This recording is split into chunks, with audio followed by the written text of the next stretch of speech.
Hello, my name is John, and I'm a nerd.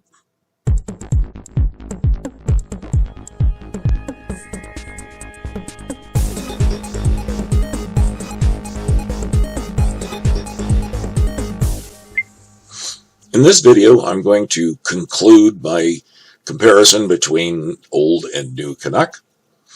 I'm sorry it's been a while since I've posted anything. I'm going through some family upheaval and looking for a new location and having trouble with that.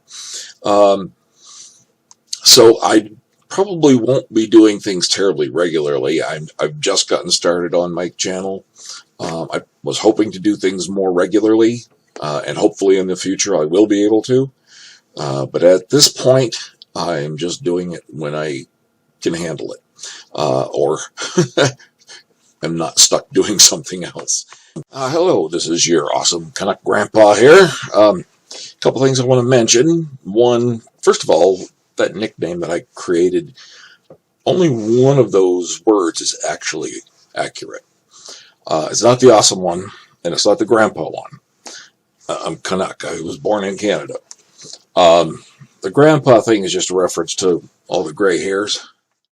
So I'm not really a grandpa. I have no grandchildren. That's the point. So anybody that knows me think I was trying to mislead people. That's not the point. It was kind of just a reference to my age. Being an old man now. Okay, back to Captain Canuck. Previously, we went through the first issue of the 1975 comic book, and we went through the first issue of the 2015. And we talked a little bit about how the characters were different. We didn't really talk much about the original the original Quebec and Redcoat, because really there wasn't much to their characters. They were just basically sidekicks to Captain Canuck and helped him out. We did talk a little bit about Blue Fox, who in the original 1975, right off the bat, he was a good guy. Well, presumed to be a good guy. He was working with Captain Canuck. But by the end of that issue, he betrayed Captain Canuck and turned out that he was actually a bad guy. Now, in the 2015, we haven't even gotten to Blue Fox yet in the first issue. Now, I'm not going to go through these issue by issue. That's not the point. But again, there will be spoilers as I talk about these things. When you finally meet her in the 2015 reboot, she is a female in this one, male in the original. And again, the characters in the reboot are much more realistic and more fleshed out than the ones in 1975, but then that was just the style of the 70s comic books. There wasn't there were a lot of crazy things that happened then, and there were a lot of good things that happened then, but it was just a different era.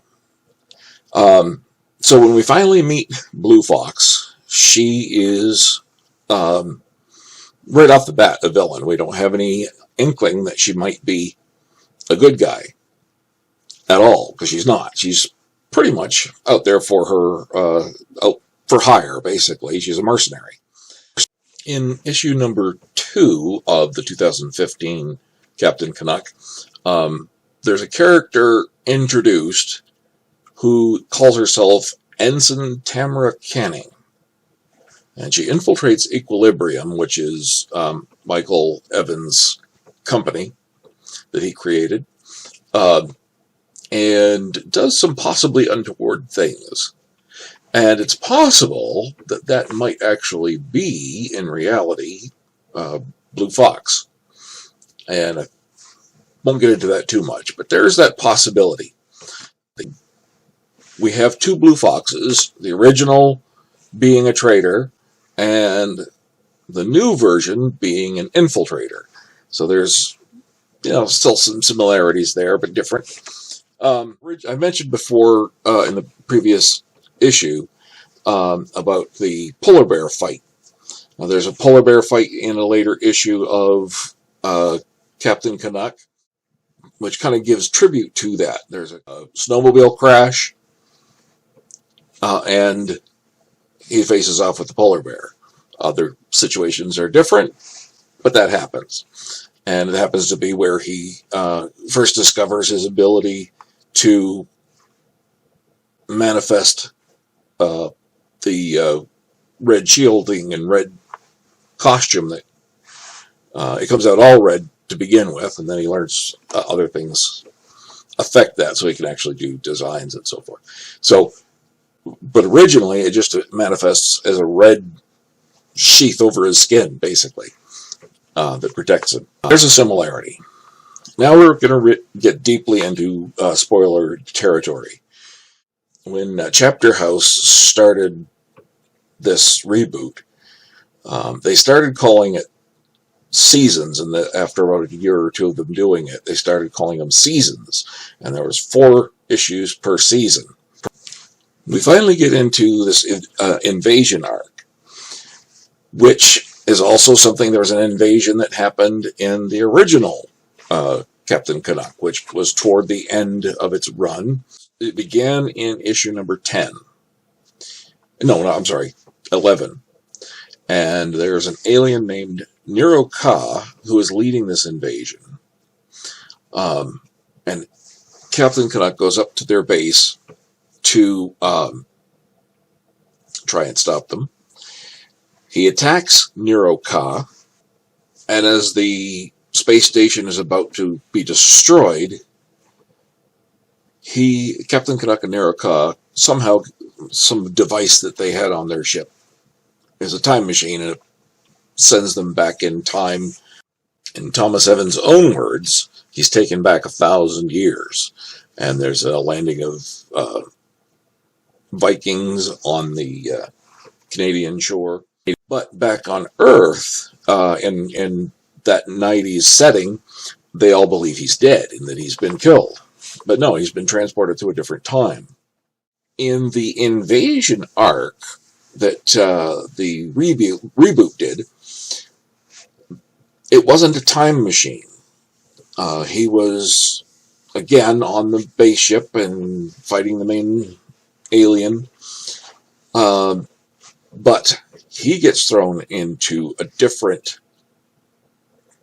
I don't know if it's a parallel universe or just a different planet, but in a completely different place, which actually, anyone who's read the original comic books, not on Comixology, because you won't see this on Comixology unless you go to the specific title, and that is Beyond. And the subtitle for the one that's on Comixology, if you want to check it out there, is Beyond the Quest for Medan, or Medan, or however you pronounce that, but Beyond the Quest for Medan. Now that was actually a B story with the original Captain Canuck. So you'd read the main story of the Captain Canuck, and in the back there was this little fantasy story that took place. In the invasion arc, he gets transported to this Beyond planet where he meets the characters that we know from that story, Fenn and Ryan and the Blind Knight, etc. That's where he is at this point in the publications. He is on the planet Beyond and dealing with what's there and trying to figure out, I imagine, how to get back to his own time, which is kind of a parallel to what happened with the original Canuck being sent back in time. He's in a completely different situation that he's completely unfamiliar with, and we don't know what's going to happen to Thomas Evans when he comes back from Beyond. But in the old comic book series, as you read on, he doesn't stay in that old time. He's able to find a way to get back to his, well, what he thinks is his time, but it's actually our time. He comes back to the 80s, but it's not the 80s that he knew. It's a completely different 80s, which is much more like what we know. Which I thought was a very interesting way to proceed with that. Make that old futuristic 1990s that they began with, turn that into an alternate timeline. Now, I don't think they're doing an alternate timeline in 2015. Well, 2021 now is what we're dealing with. The current issues. I don't think it's a time jump. It could be a parallel universe jump, but I think it's more likely a transportation through space. It's actually another planet with kind of different occupants. So I'm looking very forward to seeing where this is all going to go. But I thought it was really interesting how the overall arcs and story beats are at least an homage to the original, if not a ripoff or just a repeat. It's not just a repeat because the characters, like I said, they're so much more dynamic, more rounded, and complex. They're not just plain old comic book characters that you read back in the 60s and 70s, and even into the 80s. So I'm very much, like I said, looking forward to seeing where this all progresses.